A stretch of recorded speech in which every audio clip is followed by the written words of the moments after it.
Today we're speaking to Chad Nyberg. He owns PCS Residential, and we're going to talk to him and find out different things about his company, his history. And again, we're just trying to come up with useful information for other contractors, some ideas that they might be able to build into their business, and I think we'll have a great conversation today. Hey, Chad, how are you? Good. Well, good. Glad we can make this happen. Well, I appreciate you being on it. We're kind of in our infancy, just getting rolling, but it's been fun so far, and we got, I don't know, 5 or 6 more scheduled now, and we'll keep it going. And we're just, like I said, the modern contractor, the idea is that we're just going to talk about things that maybe somebody will learn something from and they can implement in their business or their life. I mean, that's kind of the focus. We're trying to help people create the life and business that they're looking to have. So how about you just give us a brief introduction of yourself and your history in this industry, and what maybe a little bit about what makes you tick in life.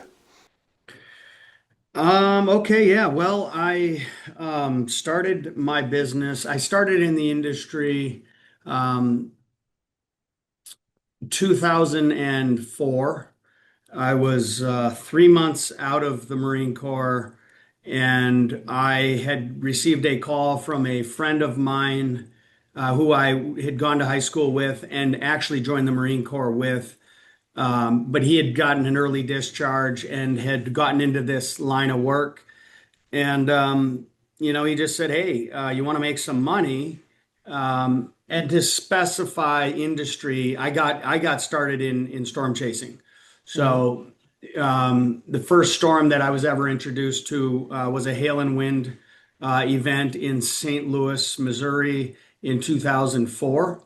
So, I'm for anyone who's, familiar with the, with roofing and storm chasing, there's zero barriers to entry, and they don't care much about your history or experience. They just want to know, do you have a motor, and do you have the courage to go knock on people's doors and, and encourage them to file insurance claims. So not having any construction experience, history, or understanding, or even interest, I just merely saw it as a paycheck. And, coming from the Marine Corps, I was making 500 every 2 weeks. I got a $700 check the night, my first day on the job. That night, I got a $700 check handed to me because the very first door I knocked, the guy agreed to go ahead and file an insurance claim. So that was it. Within 3 months, however, again, staying true to the name, we chased the hurricanes down in Florida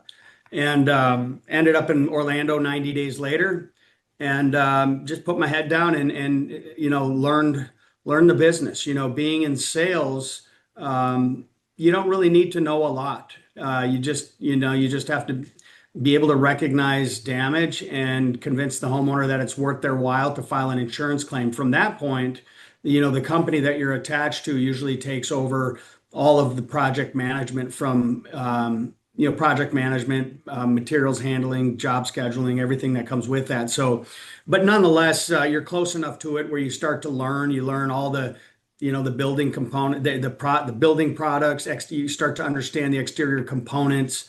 You're just picking it all up on the fly. Each job kind of brings its own new challenge.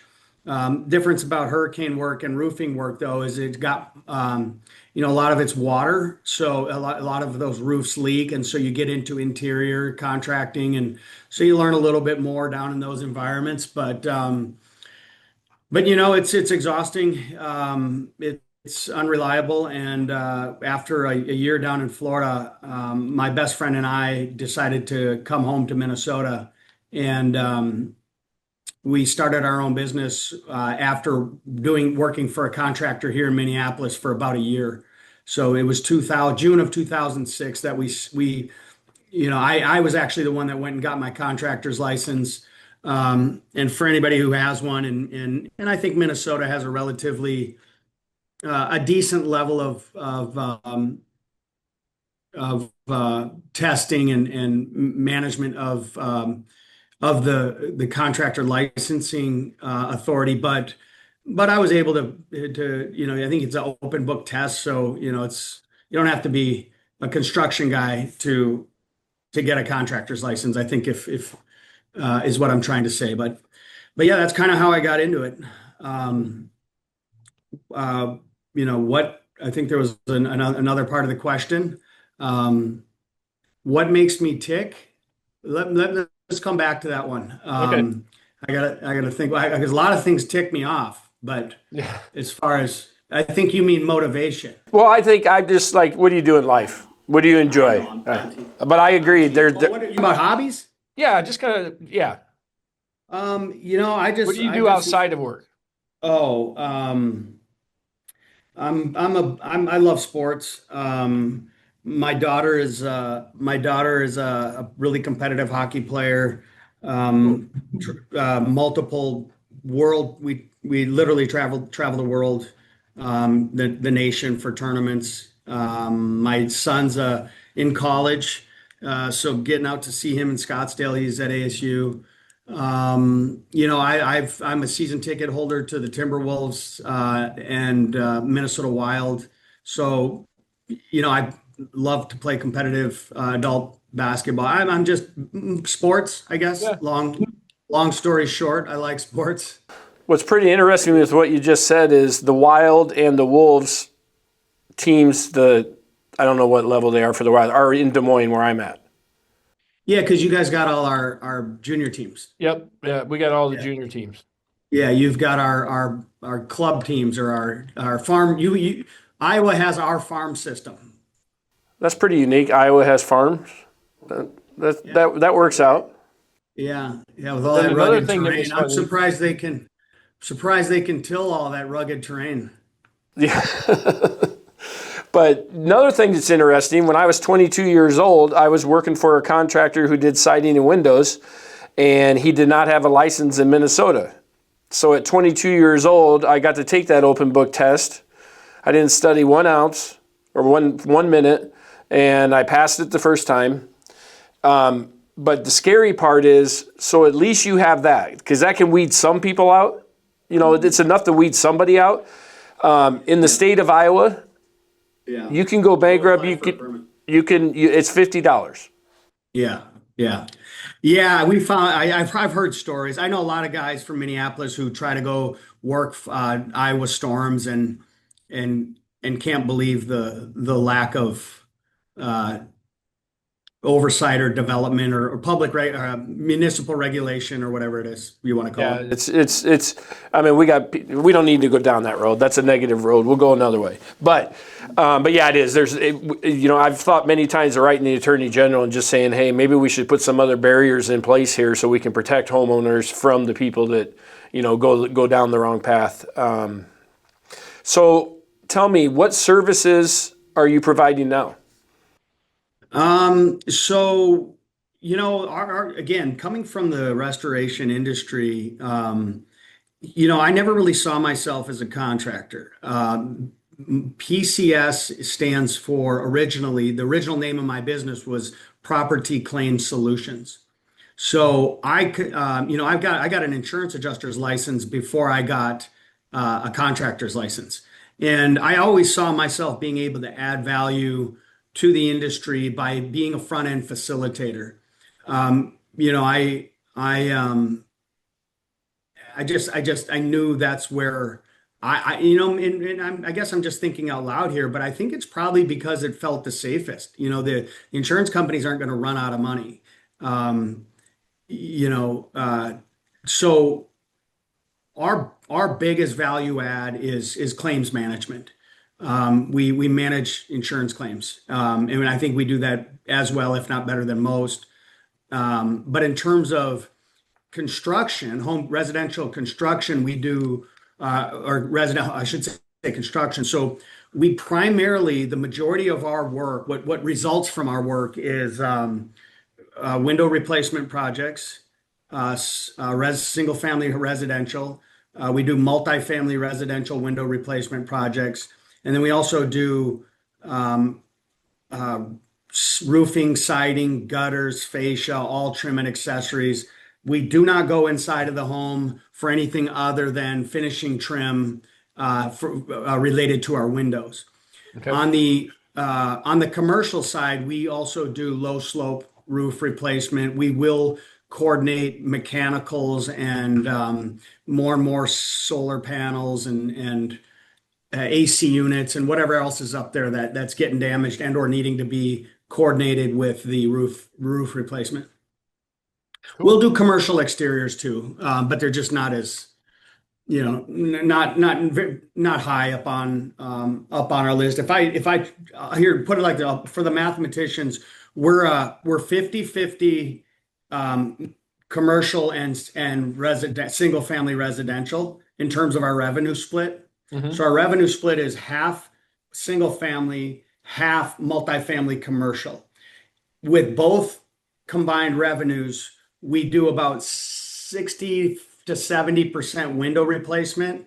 Let's go 20% roofing and 10% siding and miscellaneous trades. Okay. So you focus on the windows a lot more than the other areas. Yeah, windows are our bread and butter. That's kind of our differentiator. It's our majority of our operations is built to support window replacement. Tell me one thing on the window replacement that you do differently than your competitors, or something that makes you stand out in the window replacement in your area.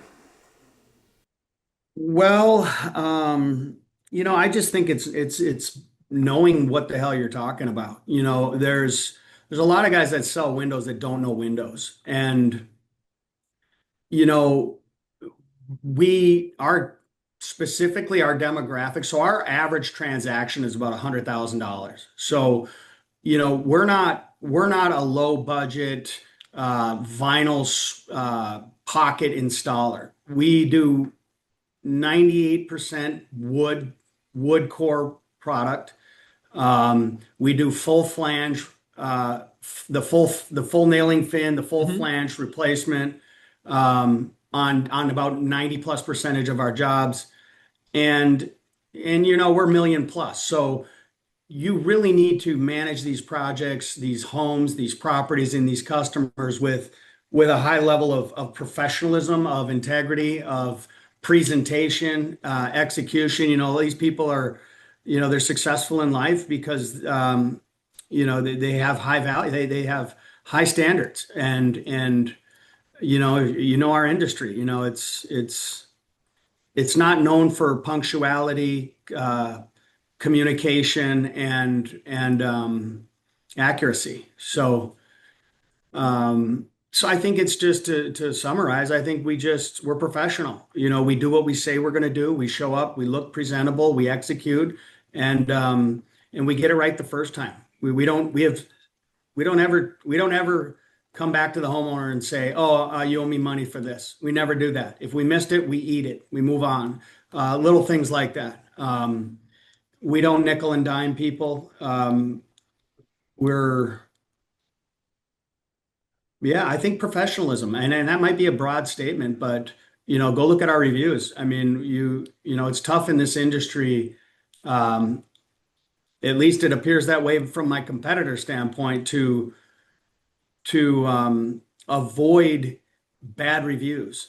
And in part, it's just because the quality, character, and caliber of the people that have historically been involved, not having a lot of barriers to entry. But when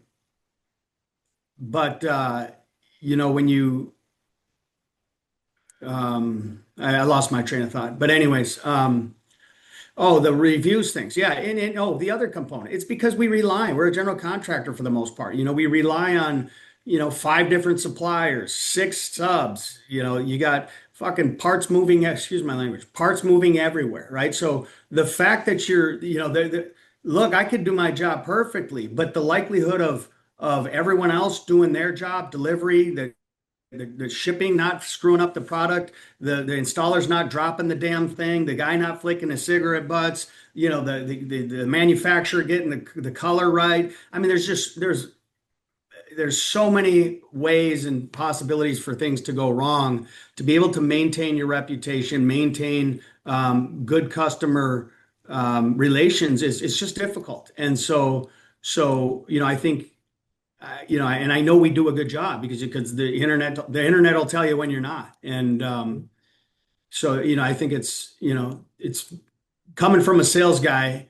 It took me a long time. I'm coming full circle, but a job well done is the best marketing. It's all the advertising you need. And if I would have learned that earlier, I'd have a lot more wasted advertising and marketing money in my pocket. I'd be giving it to train and install and take care of quality installers and project managers. But I think that you could put me in your frame right now, and I would have answered that question about exactly like you did. So I do think we think very similar, very, very much the same. And I focus in Burridge Home Solutions, I focus completely on the customer experience, really, really a lot. We just got done, I just came out of a meeting. Every month we have a monthly continuous improvement meeting with all of our sales and production staff. And what we do is we bring up all the customer facing things, that mistakes or anything that didn't go 100% right, and we work through solutions and how they don't happen again. And luckily the list that we have, the number of issues that we have keeps going down, and we're doing a company-wide incentive around that meeting to say if we can get these down, there'll be a little bit more money going to the employees. But yeah, the way you answered that would have been, I think anybody that knows me would have said that would have been within 10 words of exactly what I would have said. I think that professional, doing what you said you would do, one of our big taglines is no surprise invoices. We're never, like you said, we're never going to charge a customer if we make a mistake. We're never going to, well, we mismeasured your roof, so it's this much. I don't have that in me. And we also, another differentiator in our market is we also do a fully transferable lifetime workmanship warranty. And the reason I do that is, I will never charge a customer or even a new homeowner. If I did it wrong first, I'm always going to fix it for free, no matter who it is. yeah, it's your roof for life. Um, the Something came to mind when you were speaking there. Oh, we just have a basic motto. It's like own everything. I own everything. Everything might not have been our fault, but it's our customer, it's our reputation, and always err on the side of we'll take care of it. My bad, my fault. We got it. Don't worry about it. And then go deal with it later, right? If I need to train my subs, if I need to get a new sub, if my supplier's dropping balls, well, it's my supplier. Go find a new one. Go have a sit down. Go do process improvement. It's just that extreme ownership. I'm not sure if you're familiar with that book. I gave it out to my whole company one year. Oh yeah, it's a great book. I mean, yes, that's absolutely. Yeah. So I think that's it. Brian, it's crazy. People ask me all the time, like, how are you guys so successful? And I go, fuck, man. It's like I'm a pretty humble guy. It's like I'm not going to sit here and tell you why we're awesome, but I don't have to because it's really not that goddamn complicated. It's like you said. Look presentable, show up on time, do what you say you're going to do, communicate when things go wrong, operate with integrity. That's it. That's it. Answer your phone. That's all I got to do. That's it. I'll be available, right? Are you telling me that's what leads to success? I was raised as that's just the standard for getting to the show. Like, you can't even come in, you can't get to the party if you don't have those things. Then we go dance. Then we see who can outperform, who's got the flair, who's got the creative this, no, man, it's this industry, unfortunately, has such low standards that it really doesn't take a lot of creative or highly differential attributes or abilities to be successful. It's I just it wasn't rocket science, and like I said, I didn't even come from the contracting business. To this day, I've still never installed a window myself. I've never laid a shingle. I've never put on a piece of siding. It wasn't anything I ever had to do. I didn't need to. I didn't need to understand what it took to satisfy a customer. But too many contractors get trained under the same mentality, and then they think they can go do it on their own, and then they just spread those bad ideas, and it makes us all look like we're. I mean, I just can't believe how many houses we go to, and I'm glad you showed up, and I'm like, well, what do you mean? And he goes, well, we called 5 places, you're the only one that showed up, and I'm like, Yeah, as a salesman, coming from with me, revenue generation or creation, right? The creation of the idea, the generating of the opportunities, that's burden to me, right? That's my cross to bear, man. That's what I have to do for the organization. And I know what that takes. I know why salespeople make the big money. I understand what type of it's a limited character who can go get his teeth kicked in 5 times, get doors slammed on his face, and get told he's a slimy, bastard just to keep going. There's a reason that they make good money. There's a reason why, but for like you said, for people to have opportunities, leads, I would have killed for a lead. I was never given a lead. I had to go create my own leads. And for like you said, to have people calling me and not show up, I can't even fathom in what reality, what scenario would you not show up to an appointment? Well, you'd say because you already have work. Well, if you already have work, where the hell did this origination effort come from? Were you out paying for leads? Did you what if you're successful enough to where you can go from referral to referral to referral, or you're at capacity, then why are their advertising efforts providing you with new opportunities?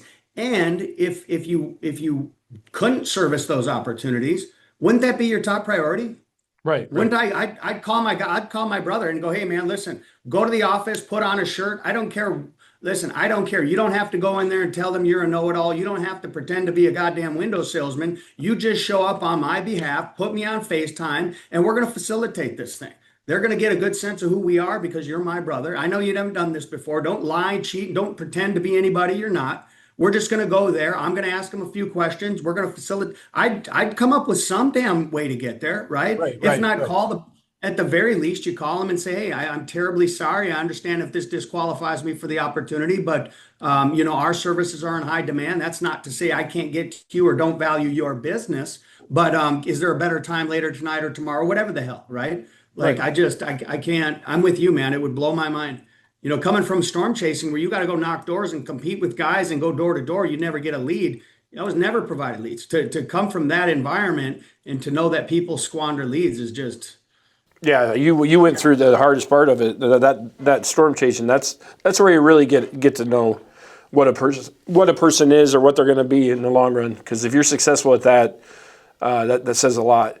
How about this? What is the most expensive mistake you've ever made, and what'd you learn about it? um, well, there's 2 ways I'm going to answer this. There's 2 answers. One is a tangible, practical response, and I had to realize that you can't use anybody to final measure windows. The final measure on a window project needs to be concise. It needs to consider multiple other variables and site conditions and installation methods and code requirements. You can't just take a roofer or a random guy and have him going out and measuring custom wood windows. So, our first year in business, I ended up donating about $400,000 in misordered product to the Ronald McDonald House. Yeah, that's yeah. That was an expensive one. Now, that was an expensive mistake. Now, if I think about, um, Was that a one job? no, this was a this that's I wish it were. I wish it were. No, it was multiple jobs. And It was multiple. who was doing the measuring? Well, we'd done $10 million in roofing the year before, Uh-huh. and then converted to almost a 70% window split within like 18 months. So Yeah. our entire production staff they weren't window guys. They Right. said they could. They just didn't have the technical expertise for window takeoffs. So, I don't, this was in 2011 or 12. I don't remember the details in terms of the debacle, but I just remember going, what in the Yeah, my biggest personal mistake was, I think it was $32,000 in windows. So yeah, we've had 50 on one job before. well, that was my personal. I've had bigger ones in my company, but that was my personal mistake. And the funny thing was, in school we were always taught height times width. Everything in math was height times width. So I went to order one of my first rounds of windows, and I got height times width in my head, forgetting that windows is all width and height, in the process. So I ordered twin casement windows, a bunch of them, and they opened like this outside, up and down, because I mistake the height times width. Yeah, so my guys send me a picture, and trying to be funny, they send me a picture of outside, and they're like, "These are new windows. I haven't seen these before. Where'd you get these?" And it was. The good thing was the customer laughed as hard as I did in the end. I mean, I did end up that day I had to laugh because it was just, you couldn't script it. Because otherwise you'd cry? Yeah, and this is early. This is early on, 32,000. This is within the first 2 years I started. It was a lot of money then. It still is a lot of money, but yeah. But you're 100% right. We finally we have a dedicated verifier, and you got to have the right person. There's just, you have to. That's it. It was first, we're the same. So we have, it's all consolidated. It's one person. It's one person that does every job. So, at least the we call it an OV. We use Pella terms. Is that? Yeah, that's basically what we do. Yeah. Some people call it a second measure or a final, whatever the case. But I was gonna answer that differently too. I was gonna say, the most expensive mistake I've made is mismanaging very talented people. I think that's what's cost me the most. These people were otherwise talented, had a lot of potential, came with skills, and or showed some really good success, and I just wasn't able to retain them. For one reason or another. I think that's been, if I look back, that had to be the most expensive because, I look at all the people that I've trained, that I brought up.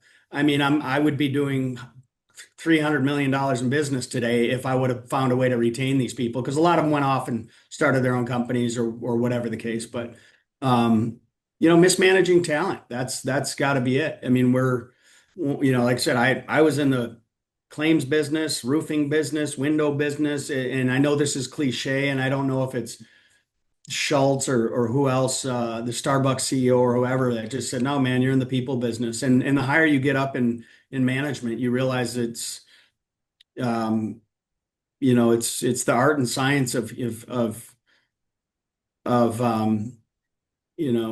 persuading a group of individuals to work together towards a common goal. That's what we're in. That's what we do. So I think along the people side of it, this is the first time I've really thought of it non-monetarily. But if I look at it, I think people would be mine too, but I would focus on the hiring. I've made I have a great team now, but over the 23 years, I have really brought on some bad people every once in a while. Not bad people, but just not right for the role. And that's probably cost me thousands and thousands of dollars. But now, I kind of focus on it a little bit differently. I'm trying to hire the highest quality I can now, even if it's more expensive. I know that the productivity and the results will be there with the better. When you think back, Brian, on some of these bad hires that you made, are you able to reflect on where you were, or what was it that you think prevented you from seeing it or got you excited, or like what lessons have you learned, or what did you learn about that decision-making process in these bad hires? Like, were you lied to? Did you not do enough research? Did you take the guy for his word? Did you think it because he had a cool truck? He BS'd about his, you didn't double check his resume. You didn't call any, what were some of the things that you said, this is what I learned about, or this is how I ensure a higher likelihood of a quality candidate. Okay. So we'll go about everything you said happened, but I think a lot of the needs would come up because of poor planning. So we'd have a need real quick and I need to fill it quickly. And then some guy would come in or gal and they would just interview really well. I wouldn't check a reference. I would just go by my gut. It felt good. The interview felt good and I'd hire them. And then about a month in, you're like, oh crap, this is not the person I hired. So how we have fixed that now is we have human resources does an initial phone interview and asks a few general questions, and then we'll look at the resume. We'll check references. We search on social media, because you can find out a lot of people about how they act on social media. We don't always, well, we are now, but we would check courts online, just see the background to see if there's any stuff like that. So we're a little bit, and then we have typically now there's 3 interviews before they would get hired, and I'm not involved with all of our hiring, but if it's an office position, I'll be involved with that. But if it's a field position, then our production managers usually do that, and they'll call me and just get permission to do it. And they've been doing a good job. But it used to be, it was a quick need. I do it quickly. I felt good. They did a good interview. And, back then, I also had in my head that hiring or having employees is an expense. And so my mentality was how much... Sometimes, not always, but how little can I pay per hour, to get this position filled? And that was just, there were people around me that had that philosophy. Now I am 100% the opposite, and I have people walk me back like, hey, we need to hire, right now, we're looking for a bookkeeper, a full charge bookkeeper. We're trying to hire somebody. And I said, this amount I'm willing to pay. And they're like, oh, no, you don't have to do that. And I go, but I am willing, if we find the exact person I'm willing to pay more because I know I'm going to get what I want. And so now my whole philosophy, it's much more detailed, it's much more step by step, and I can honestly say I think within our industry and our marketplace, I would say our payroll, we take care of our people, and we find that, people that are taken care of, like you talked about, getting everybody working together. Well, if they're taken care of individually, it just makes them better as a group, and we're just a really good operating team right now. Yeah. Yeah. The people puzzle. It's a constant puzzle. I hired a consultant a talent development consultant out in Denver, and she wrote a book called The People Puzzle. And she was the one that first taught me this concept of like, Chad, how much you spend on advertising, or how much you spend on lead generation.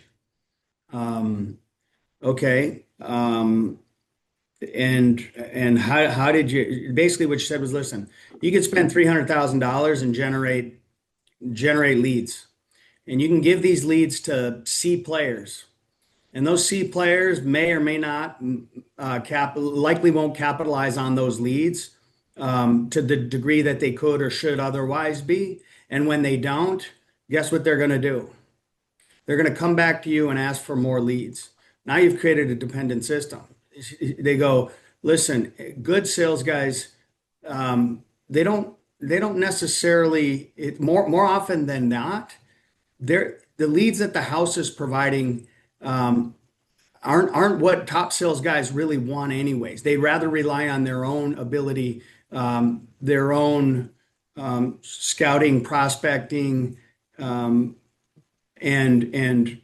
prospect selection. Why? Because they value their time. Their time is worth something. They know what they can earn. They know they're not going to go drive 2 hours, deal with an $8,300 vinyl job when the customer's shopping 3 other customers and looking for the cheapest price. They're just not going to do it, right? So she said, if you took that $300,000, paid a recruiting firm, or invested in training, or essentially she just said, go give a guy $100,000 base.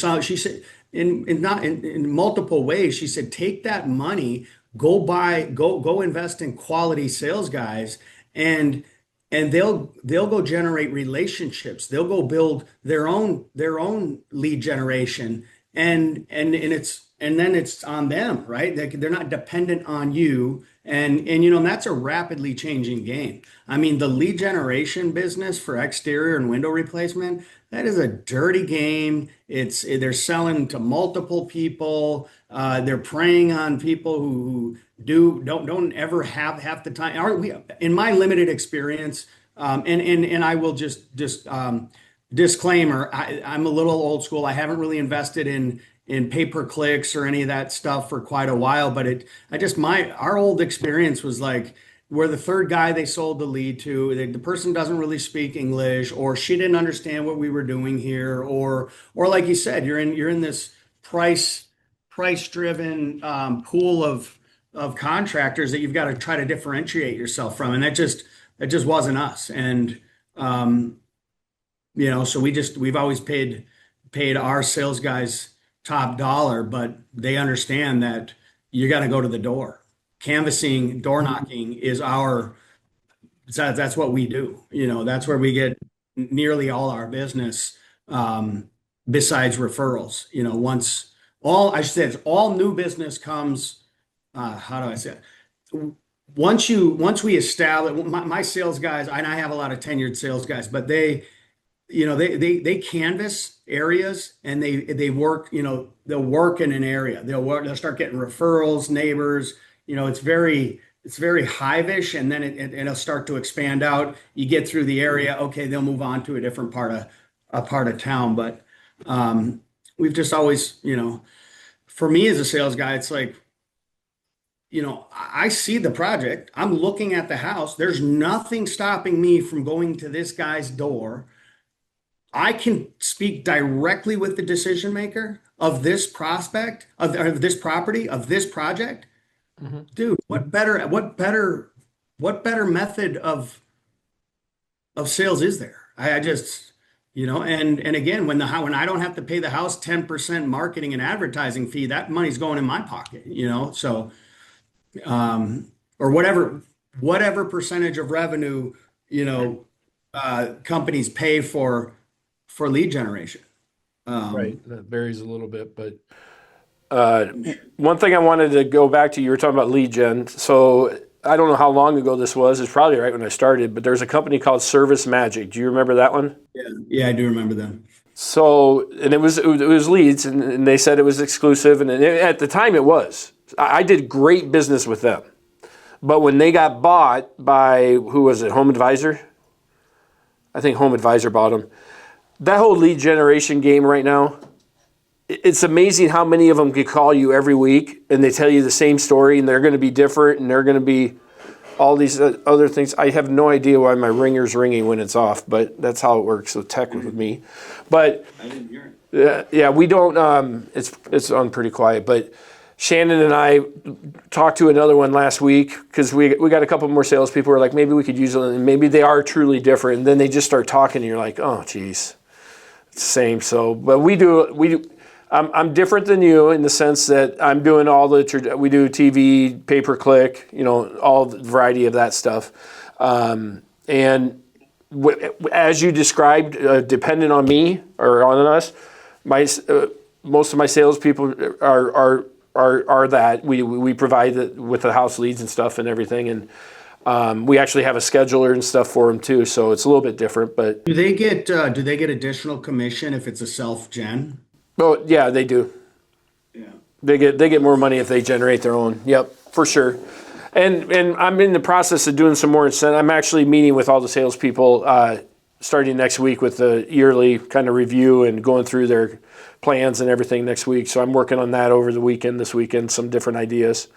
I want to incentivize that behavior more than I have been. I want them to really have an incentive to create some of their own stuff. So I need to improve that a little bit.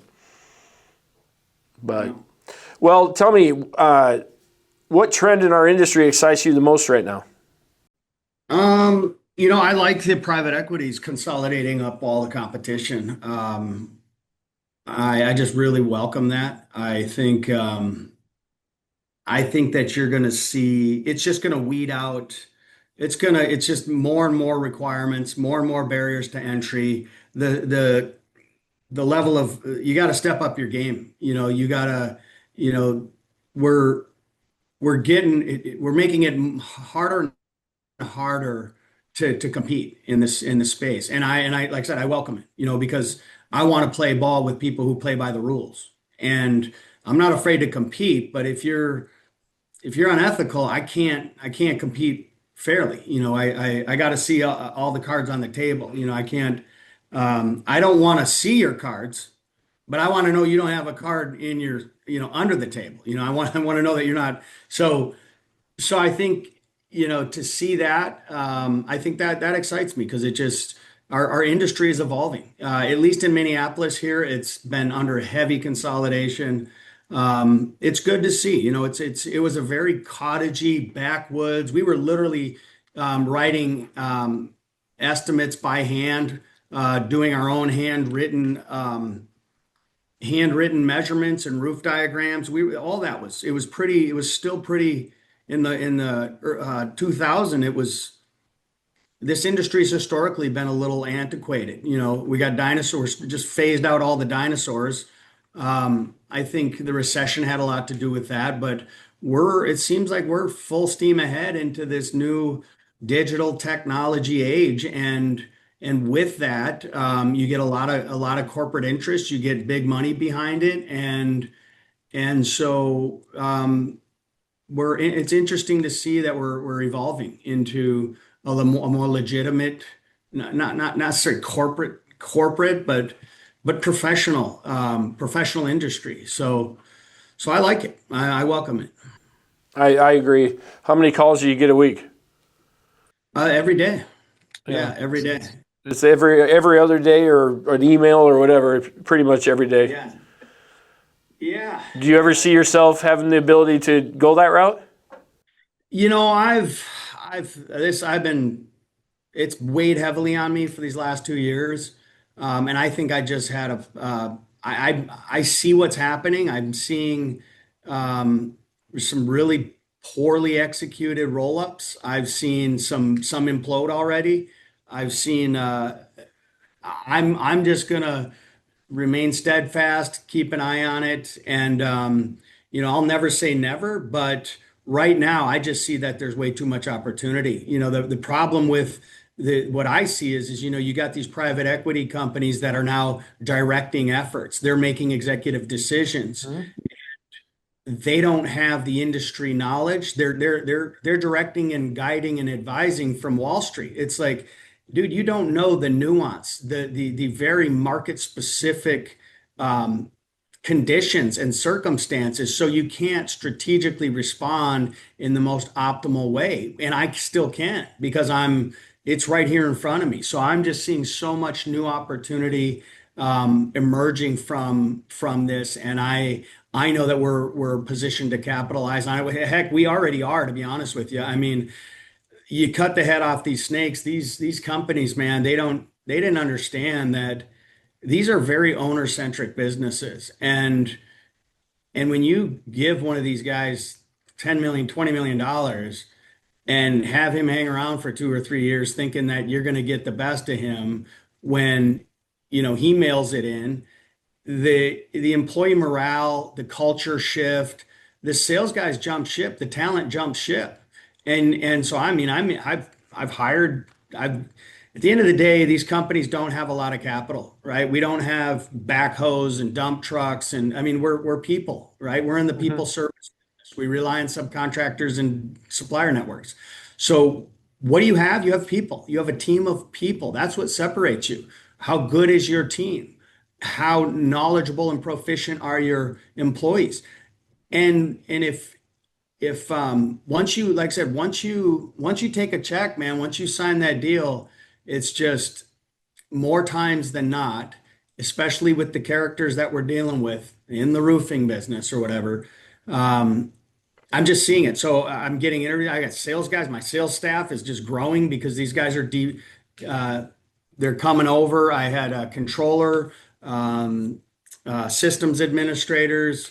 I mean, multifamily commercial sales guy. I had the president of a company, claims management. I mean, it's the talent is and then we had a down year. right? They had a down year, so they fired everybody. All these people are looking for jobs, and I'm like, it's it's really good. So I'm just going to keep growing my business. I mean, I'm not, I'll entertain a conversation here or there. I do it more for recon. I want to know what's going on. These people, I just play dumb, uh, ask questions, try to understand what's going on in the market. But, like I said, I never say never, but for now, I've got a good 3-year vision for scaling our business. I think I can double my revenue in 3 years, 2 to 3 years. So, that's what I'm focused on right now, and we'll see.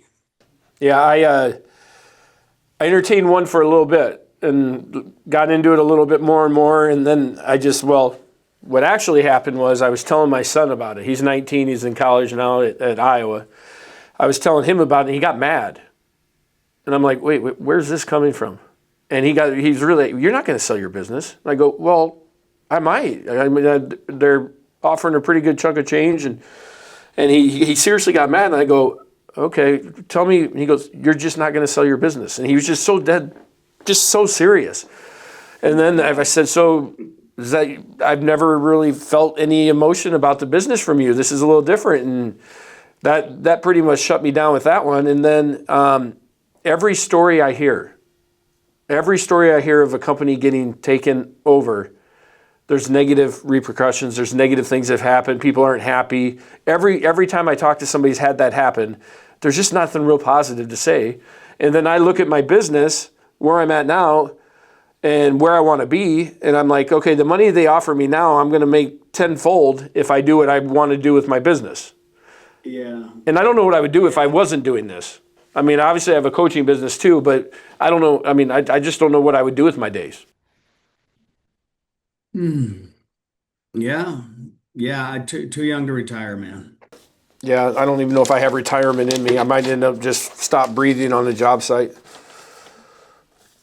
What kind of technology do you guys use that has a good impact with your business? We just use a pretty, I think we use a pretty similar stack as everyone else. I mean, we use Hail Recon, Company Cam, AccuLynx is our CRM. I think we've got some office applications like we use. We're still on QuickBooks, Routable. We've got ProLiant for HR. Just a whole random stack of functional specific apps or tools, software. Okay. Cam or company cam, how's your experience been with that? Well, I haven't heard any complaints. I mean, it's just our job site. I know they keep expanding the functionality of it, but I think we primarily use it for building our reports. Our job site, our initial takeoff reports, and then our installation. Our field supervisors use it for job installation documentation. Um, I haven't heard any complaints. I ran into him at the Qualified Remodeler show, and it's like they're a CRM now too, almost. I mean, Yeah, that's what I'm saying. I think they've evolved into, and that's how it always works. They just keep adding features and functions, but no, I think it's a great product. I really do. I think it's industry leading. I think we're going to talk to him. I thought we had a plan to, so we might end up using that. If you had, if there's one piece of advice about business or life that you wish someone had told you 10 years ago, what would that be? One thing I would have, slow down. Um, if you don't have time to do it right, when are you going to have time to do it over? And oh, by the way, it's going to be twice as much and it's going to come with additional costs. I think I've just always been just in this hyper, like, fuck, aggressive, let's grow. Fuck it, we'll figure it out. Just sell it, we'll figure it out. Just, this mindset as if I was always behind or it wasn't enough or we need to push harder. And it's just like in that haste, you don't understand the costs and it's like, you can do $30 million in revenue, make a couple $1 million, or you can do 7 million in revenue and make a couple $1 million.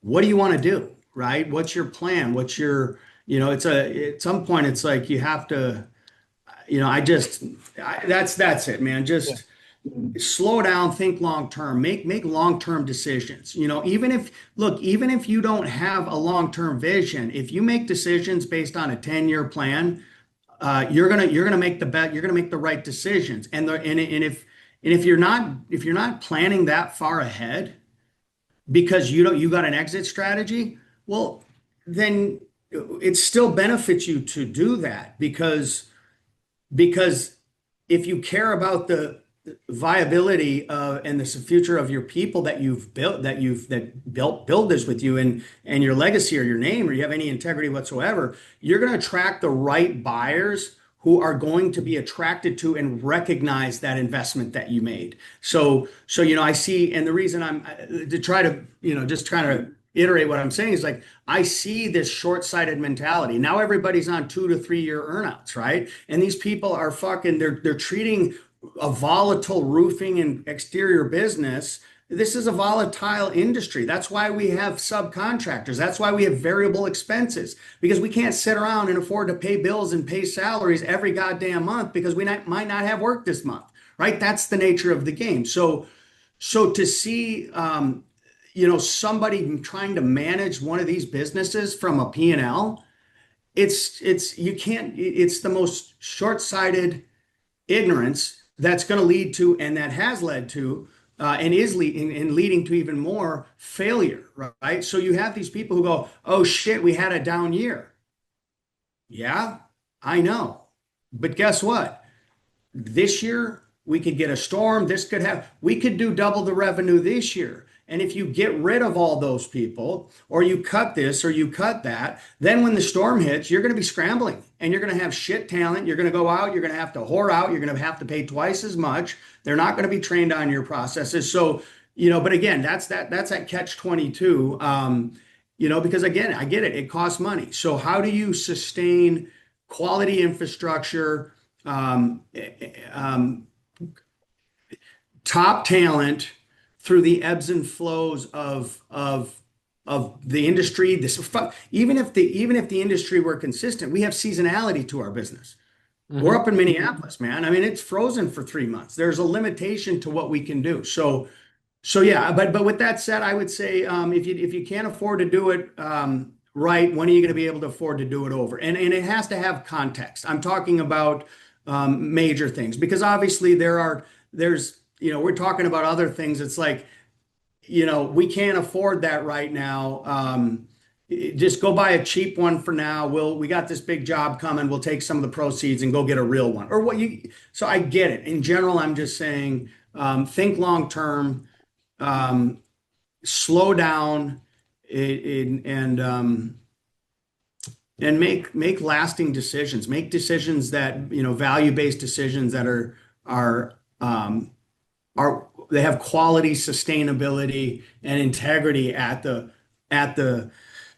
core of the motivation, not fear, not profit, or whatever the hell causes us to want to compromise and shortcut, short change, or cheapen out on something. I think that. But actually, that meeting I just got out of, the last thing I said, I think the last 2 words I said at that meeting were slow down. Because everything on the list was just little details that we should have caught. And we have multiple layers. It went through 3 people or 2 people, and it should have been caught. And nothing is major. There's no customer that's mad about any of it. But I just said it's all details, and let's just learn to slow down more. Yeah, the slow down to go fast, or whatever what's that saying, the cliche, or the slow is easy and easy is fast, mm-hmm. or something. I don't know, whatever. I think you got it. Yeah, I was just always in a rush, man. I've always been a really intense guy. And well, maybe you can help me, because I think my employees would say I'm still that kind of intense guy. So I kind of run a little hard to still sometimes when I have the team around me that I don't need to all the time. So, well, I'm going to ask one more question. This is going to be a very, very simple one. Okay. Do you have any books, podcasts, blogs, or anything that you read on a daily basis that really brings some good stuff into your life? Oh yeah. It's oh man, it's really good. It's called The Next Big Idea. Um, it's on Spotify, and it's three buddies, Seth Goodwin, Rufus Griscom, and a couple, maybe one or two other. I'm pulling it up right here. So it's called The Next Big Idea. They're anywhere from 40 to 1 hour interviews with.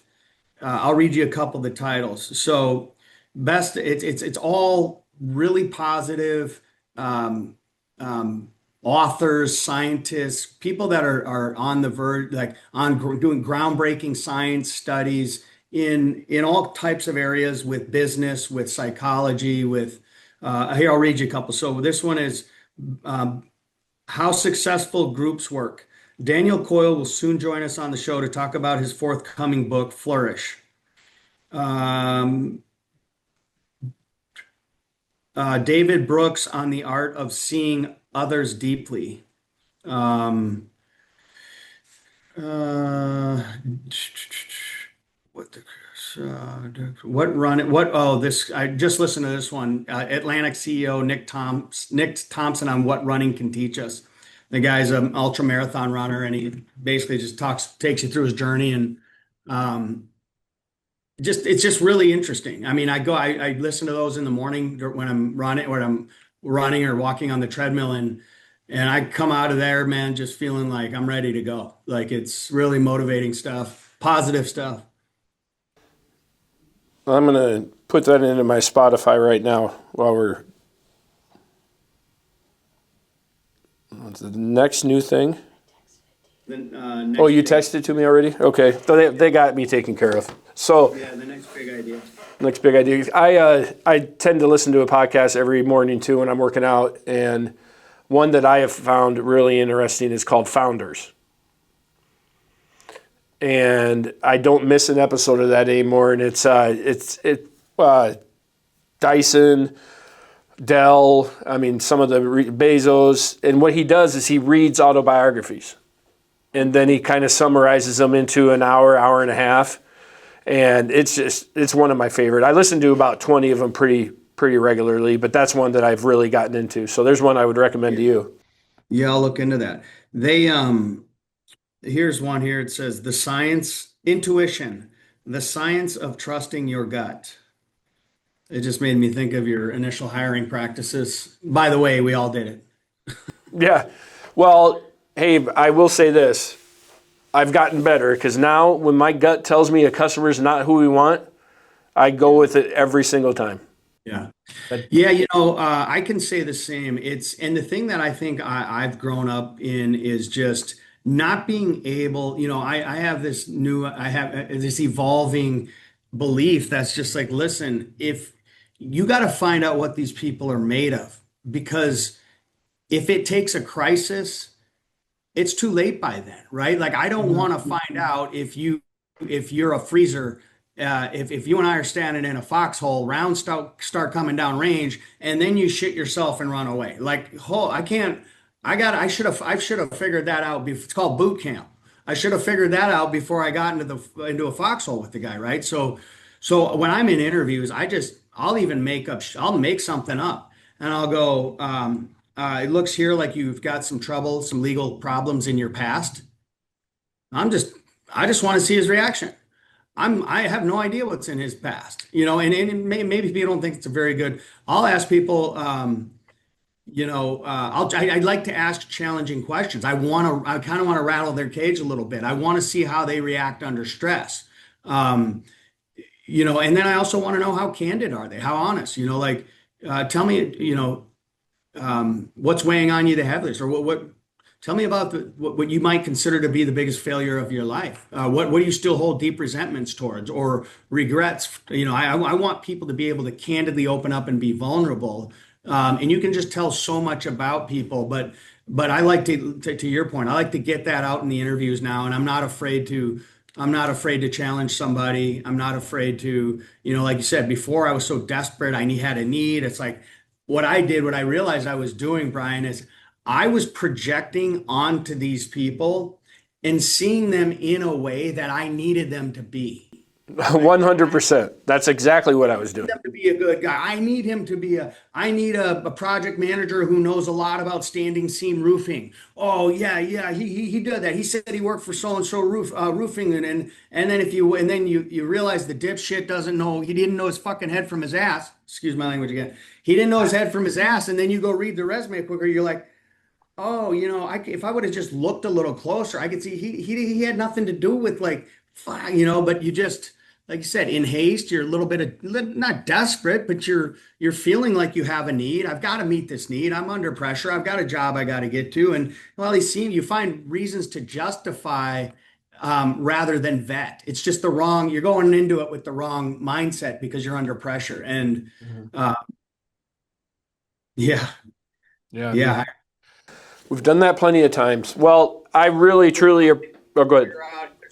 Just if there's one thing that I could master, it would be attracting top talent. That's if there's one thing I could do to add value to my business, it would be ensuring that talented and ethical people are in here. Good character and good competence. That's our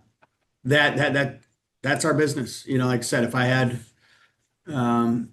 to do it all over again, I would put a lot more emphasis on understanding the people puzzle. I think most contractors would. If they could do it, they would. And I'm just glad we've gotten to a point where we're really looking for the character and the quality, and it's not about the expense. And it's really helped us. I mean, we've over the last 4 years grown anywhere from 30 to 104%. We're on a good run. So, and I say that with much appreciation to my staff because I'm very lucky with the people I have around me right now. They got the same motivation as I do. They know what I want, and they want it too. But Chad, I really appreciate you helping me out coming on. I think I probably learned a lot from you, actually. I've got a couple things I can walk away with that'll help me get to be better. I want to thank you for your service, for sure. Well, hey man, you're welcome. It's been a pleasure, and I really wish you luck with this, man. It's when the motivation is to help others, success is just a matter of time. So, congratulations on it. Good job in your business, and I will be. Are you going to be in? Oh, are you going to be in? Are you going to be in Scottsdale next? Yeah, I'm going in. I'm actually going in. If you really feel like doing something, I'm going in 2 days early, and I'm jumping out of a plane. Are you? Yeah. Skydiving? Yep, on the 30th. On the 30th, the Friday. Okay. Yeah. No, I'm not getting there till Sunday, but I have your cell. Let's just touch. We'll see each other down there. I'm sure of it. You're staying at the hotel they paid for, right? And they give you an extra day or your Sunday night? Yeah, they gave us an extra day, and we decided to go on Friday so we could skydive on Saturday. Okay. Well, I'll be out there. Let's make it a point to. Yeah, for sure. We'll get together. Okay, Brian. Take care. Thank you. Have a great day. Yep. You too. If you're liking this, please like and subscribe and keep up with all the content we have to offer at The Modern Contractor.